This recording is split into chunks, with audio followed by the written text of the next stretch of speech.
forever. To create a small budget. That's the reality sa vision. Anytime you can be relieved. So, you have to be ready. Pero sir, may information ba kayo kung bakit siya tinanggal? So now, may mga haka-haka lang kung I don't want to speculate further.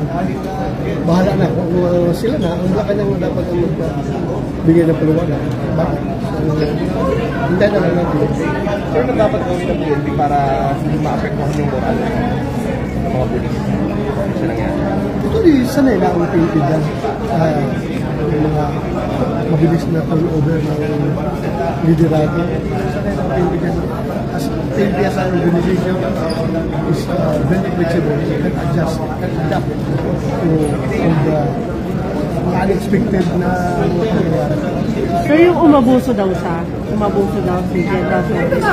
Kaya daw po siya nasibak. Umabuso. Sa pag-a-assign na ito. I don't know. May abuso na rin. During my time, I am going to share with you the relationships between the chief PNP and the president. Even the president orders ay parang wala ko nakikita I don't know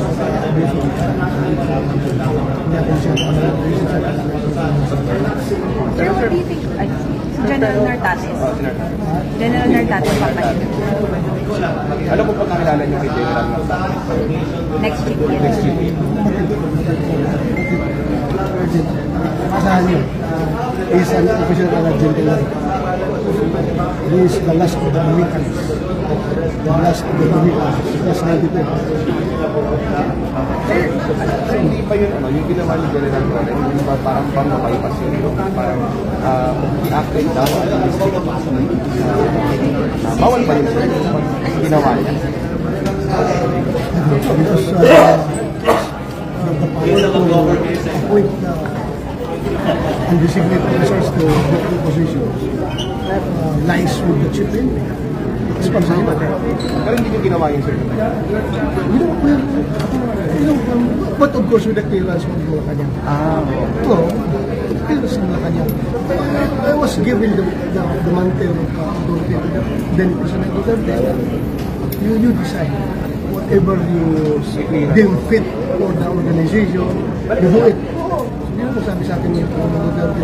Kaya wala ko rin nasa gisaan ko. Because the authority came directly from the President.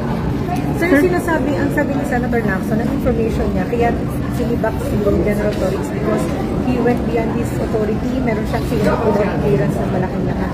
So, ano yung base sa kanya kay Torres doon sa actuations niya?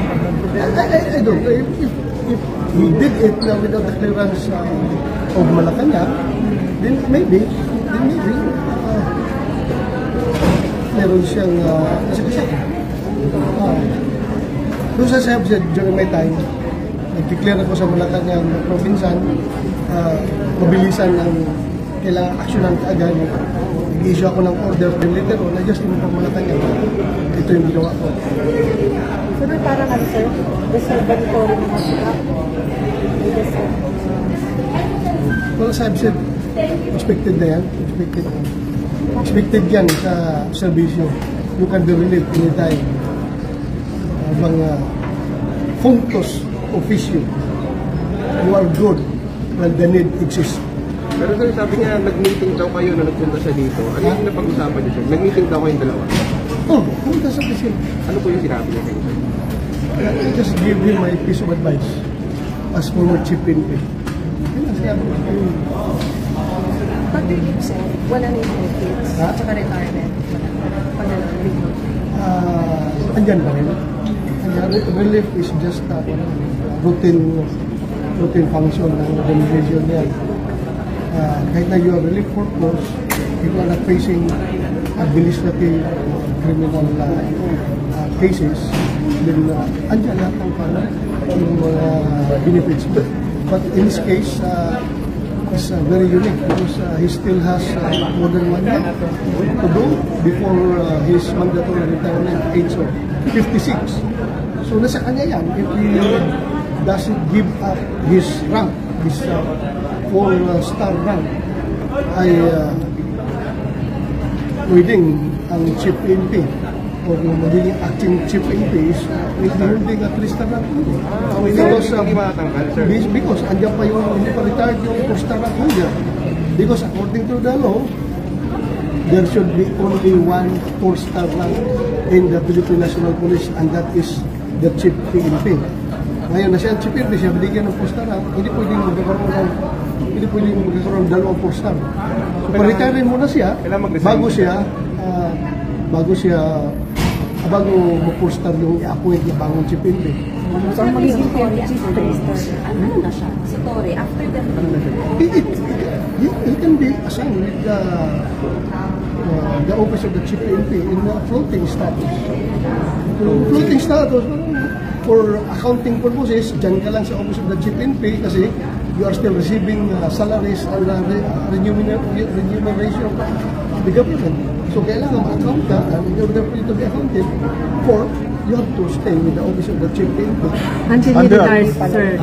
Hanggang mag-retire. Hanggang mag-retire siya. Because kung pipilitin mo siyang mag-retire, that would be against the law. Kung siya voluntaryo na mag-retire because feeling niya, naawa siya kay General Nartates or whoever is the next incoming chief PNP, naawa siya na hindi makuha yung post-down, di na sa kanya na rin yan. Mag-retire siya voluntarily. Hanggat hindi siya mag-retire, nasa kanya ang post-down, hindi talaga pwede magkakaroon ng 2 post-down sa So, hindi PNP. naman sa ngayon. retire without teaching your Yes, meron namang yung optional retirement, we call that optional retirement before mandatory age of retirement. Optional, yung sign anytime. things to the moral of team given this situation. Hindi po makaka-affect sa I don't know. The prevailing sentiment ng mga membro ng Philippine National Police. Opo. So, sir, sa ngayon hindi kasi nasabi, hindi pa klaro, sir, kung ano talagang dahilan. So, pero sa hindi po ba, dapat sabihin para klaro sa lahat, hindi makapekto sa moral ng mga police. Sanay na ang painting na umanggap sa mga orders galing pa mga hindi yan sila mag-demand ng explanation. The PNP just follow orders to be first before you complain. Hindi ko complain, talagang susunod din eh. Professional naman yan eh.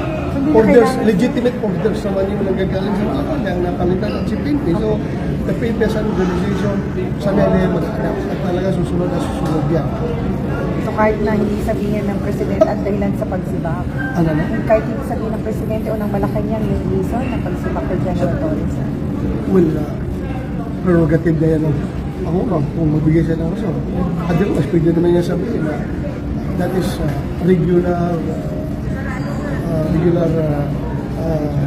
rotation of officers. Pwede naman sabihin na gusto niya palitan. Sir, considering yung Para makaka-confuse naman, binanggit pa siya ng Pangulo Luzona, parang instead had the favor of the President Luzona na pinag-iipitan siya nila. Will that not create confusion among the Sabi sila ganun, speculate. Sir, how do you feel about this, about what happened to Torre, considering yung role niya sa pag-arrest with Pangulong Duterte at saka dun sa role niya dun sa raid sa KOJ? I have to be clear about it. Galit ako sa kanya, sa ginawa niya kay Pastor Apollo Kibuloy at kay President Duterte. Pero ngayon naawa ako sa kanya. Dahil after nung ginawa niya lahat-lahat, binigyan siya ng posisyon, tapos sinibak na rin siya. Galit ako na naawa ako sa kanya. Because I've been there. What if ako ang nandyan, nakaupo at sinunod ko lahat ng orders ng nagbibigay ng orders sa akin. Lahat na ginawa ko. Kahit na bordering to illegal acts. unconstitutional acts, questionable acts. Ginawa ko na lahat. Pagkatapos, ngayon, tanggalin lang niyo ako ng unceremoniously. That's my opinion as a former chief building. Ganun na yung feeling ko. But then, it doesn't erase na talaga masama ang loob ko niya sa kanya, sa ginawa niya ako pa ni Pastor Tibuloy at panahon ni President Duterte yung ginawa niya. Masama ang loob ko sa kanya. But right now, naawa ako sa kinalalagyan. Until now, masama loob yun. Until now, sir, masama loob. Yes! Hanggat hindi may palit si Pangulong Duterte, masama ang loob ko. Kahit na may palit, dahil ginawa yan eh. Sir, kahit nag-meet kayo nung, kahit humingi siya ng payo sa inyo nung nakaraan. Well, I had to be professional. I am the chairman of the Senate Committee on Public Order and Dangerous Drugs. I have the oversight function over the law enforcement community. And the PNP is greatly a part of it. So we have to be civil, to be professional. Kung kaharap ko sila, kahit nagalit ako, masama ang loob ko, I have to deal with them professionally. Sir, isa lang po. Meron po kasi sinabi si Mayor Magalong na nung daw po time niya sa PNP, pagkada po budget deliberations na sa House, makakatanggap ng utos galing sa taas na sabihin, puntahan niyo yung mga kongresista niyo, hingin niyo kung ano mga request nila, ano yung mga complaints nila sa lugar.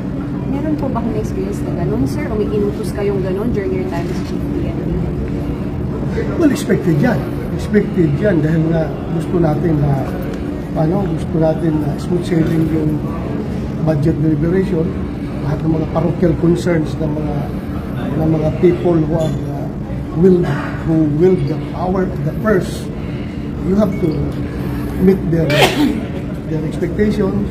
Kasi para pagdating sa hearing, smooth sailing na. Ginagawa yan ng ibang liderato. But during my time, hindi ko yan ginawa. Hindi ko ginawa yan. Bakit, sir?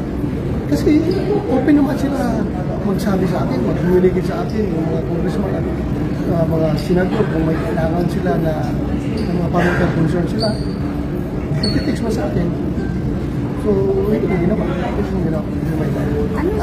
I just cannot make your assurance na yung mga tao ko sa baba, na ganito rito, kung baka kang contact din sa kanila, para ako personally, hindi ko ginawa yun. Pero sir, ano yung mga parochial concerns na nilalapit, sir? Yung isang congressman galit dahil tinanggal yung kanyang provincial director doon sa practice niya, gusto niya, o kaya meron siyang gusto na ipapalit doon. Alam mo, yung mga tinong parochial concerns. What about the project, sir? Projects. Ano pagka deliberation? May proyekto ba yung PNP? Ang concern lang naman yan ng mga LGUs at ng mga congressmen kayo sana meron police station ng ating police station building yung ating munisipyo, aming syudad, meron ganitong building, gano'n. Dapat nagaganyo ang police, yung number of police sa lugar namin, dahil kunti lang. So, yan yung mga parochial concerns na nagtatarting sa munisipyo sa PNP. Kaya wala kayong kaibigang kontrakto. Ha? Wala kayong kaibigang kontrakto. Malayo sa akin. That's beyond by